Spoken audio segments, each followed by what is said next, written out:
So it's been a couple days now since Spider-Man Far From Home hit the theaters, so I'll be talking some spoilers in this video. So if you have not watched Spider-Man Far From Home, you should click off right now. There are some specific plot points that I want to touch up on in this video, and first off, I'm going to start off with the villains. So the elementals are actually fake. They're projections made by Mysterio, and Mysterio basically used projections to make illusions so that it looks like he's actually fighting the elementals, but it's actually not. It's actually pre-recorded into this projector.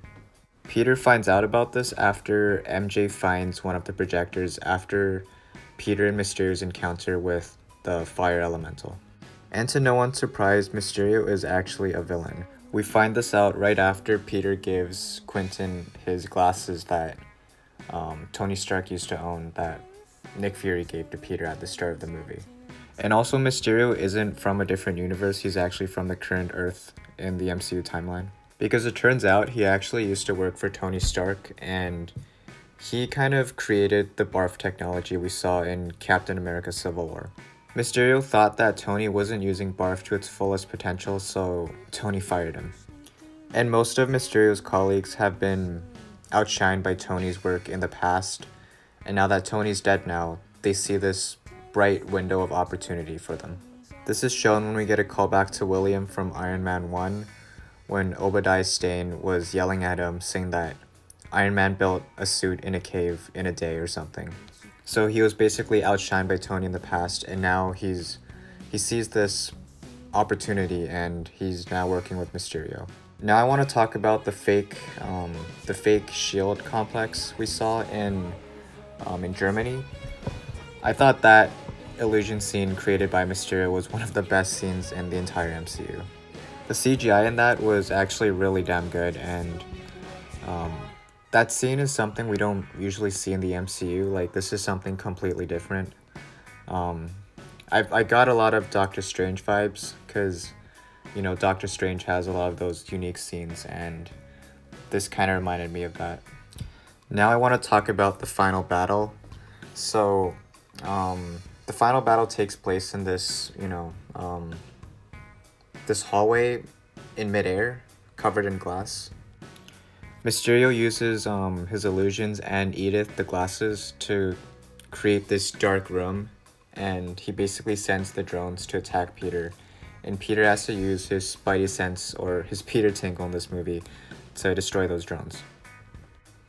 So Peter does that successfully, and Mysterio does one last illusion to try and shoot Peter to death, but fails doing so. And this is where it gets kind of weird, because Mysterio just falls to the floor, and then he says a few words, and then he dies. Like, nothing really happened to him. He just failed to kill Peter, fell to the floor, and then he dies. To be honest, personally, I don't think he's dead. I think he's going to be back in Spider-Man 3. So Peter reclaims Edith, the glasses, but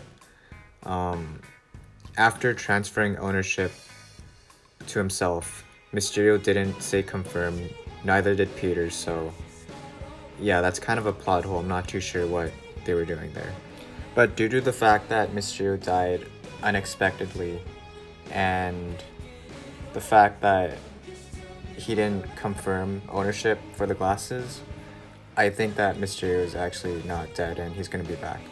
The last bit I want to touch up on are the two post-credit scenes. So the first post-credit scene is after Peter and MJ go for a swing in New York.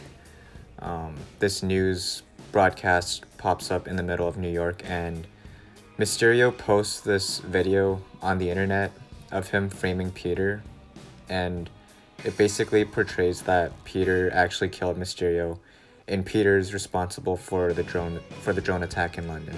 And that's not all. Mysterio also reveals that Spider-Man is Peter Parker, and it basically shows a picture of Peter's face. And we're also revealed that the Daily Bugle is actually canon in the MCU, and we get J.K. Simmons back as J. Jonah Jameson from the original Sam Raimi trilogy of Spider-Man. So that was a really nice nostalgic Easter egg to the movie. And the last post-credit scene is just Maria Hill and Nick Fury driving, and it turns out that it's actually not them. It's actually Talus and his wife, they're Skrulls. If you watch Captain Marvel, you would know. And yeah, basically Nick Fury and Maria Hill are on vacation, so they got the Skrulls to do their work on Earth. And it turns out that Nick Fury is actually on a Skrull ship, and he's basically telling them to do work and stuff. I'm not too sure what he's doing there, but it might be a sneak peek to Phase 4. I'm not too sure. I'm a little disappointed that they didn't reveal the Sinister Six. They kind of hinted at it in Spider-Man Homecoming with Scorpion in the post-credit scene and Vulture. And they kind of teased the Avengers Tower in the trailers, and a lot of people thought that Norman Osborn bought the building, and I was hoping they would reveal that in the post-credit scene, but unfortunately not. Other than that though, this movie was a blast, as you can tell, and yeah, it was really enjoyable. So that's it from me. Make sure you like and subscribe to my channel, and I'll see you guys soon.